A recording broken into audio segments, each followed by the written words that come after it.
avec l'enlèvement au trône de cet enfant mâle, Apocalypse chapitre 12, de cet être corporatif, un important changement a lieu sur la terre, aussi bien que dans les cieux.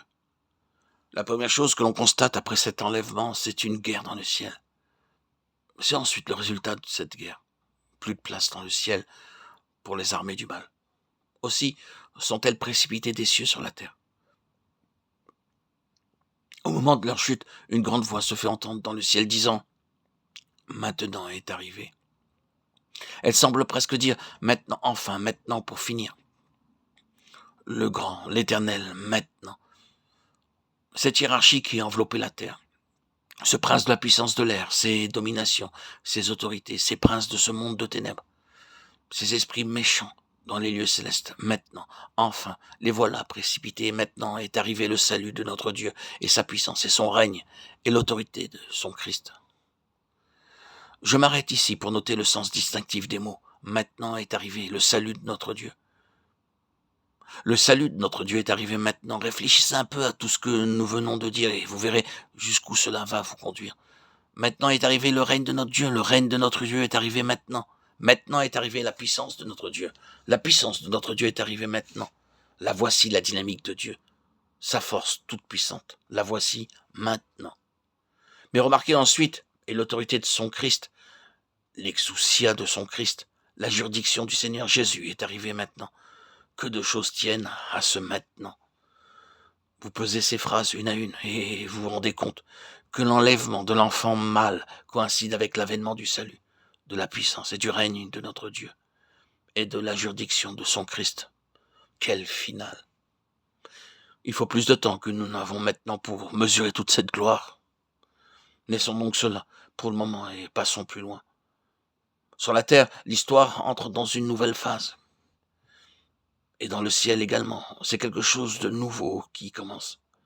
Mais avant d'en arriver là, remarquons les termes. Une grande voix se fait entendre dans le ciel, et cette grande voix dit « Notre Dieu, nos frères ». Il y a là dans le ciel des rachetés qui regardent. Ils appellent ce groupe de vainqueurs « nos frères ». Et à l'égard de Dieu, ils disent « notre Dieu ».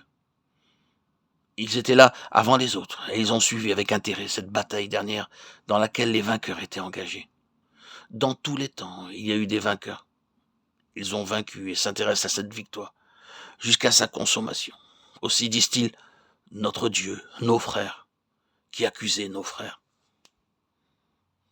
Et remarquez plus loin, Satan est descendu vers vous. C'est le langage de quelqu'un qui parle, non pas d'en bas, mais d'en haut. C'est donc une nouvelle phase de l'histoire du monde qui commence ici et qui nous amène au chapitre 13 et 14 du livre de l'Apocalypse. Nous avons d'une part l'Antéchrist et d'autre part en corrélation avec son activité la tribulation de ceux qui n'ont pas été enlevés. Dans les 7 lettres aux églises d'Asie, la discrimination est faite entre ceux qui vainquent et ceux qui ne vainquent pas. Il m'est impossible d'accepter pour ma part que les 7 lettres aux 7 églises aient été destinées à des personnes qui ne faisaient pas partie du peuple de Dieu, comme le voudraient certains commentateurs. Je ne peux pas davantage admettre qu'elles ont été destinées à une petite fraction seulement de l'église professante et dégénérée. Je crois que ces messages ont été adressés à des gens qui étaient réellement le peuple de Dieu, bien que dans un état d'apostasie, de faiblesse ou d'égarement, montrant tous les signes caractéristiques du déclin spirituel.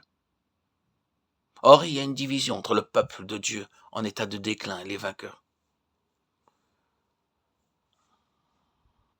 Certains commentateurs, parlant de Philadelphie, disent à propos des saints de cette église, mais ils reçurent de très précieux encouragements. Une heure de grande épreuve allait venir sur le monde entier pour éprouver tous les habitants de la terre. Les uns pourraient être victorieux dans l'épreuve, mais ceux qui avaient gardé la parole de sa persévérance seraient gardés de l'épreuve. Elle allait venir sur le monde entier, mais ceux-là, où sont-ils? Ils s'en sont allés déjà. Telle est la situation ici. La grande tribulation atteint les croyants, excepté les vainqueurs. Il y aura ceux qui seront gardés de la tribulation, mais il y aura ceux qui, ayant été laissés, seront enlevés du milieu de la tribulation. Ceux qui viennent de la grande tribulation dans laquelle ils ont lavé leur robe qui avait été souillée au contact du monde. Nous voyons donc ce que Dieu a en vue, ce qui est dans sa pensée. Nous voyons que le temps de la fin va être marqué par cet événement central, la constitution derrière la scène d'un groupe spécial, d'une phalange de vainqueurs. C'est à la suite d'un intense labeur spirituel que se formera ce groupe de vainqueurs que Dieu veut mettre à part. En se réservant ce corps d'élité, en l'enlevant auprès de lui, Dieu s'apprête à réaliser son dessein initial, sa pensée originelle. Et les changements qui vont survenir, et dans les cieux et sur la terre, sont tous en rapport avec cet événement-là.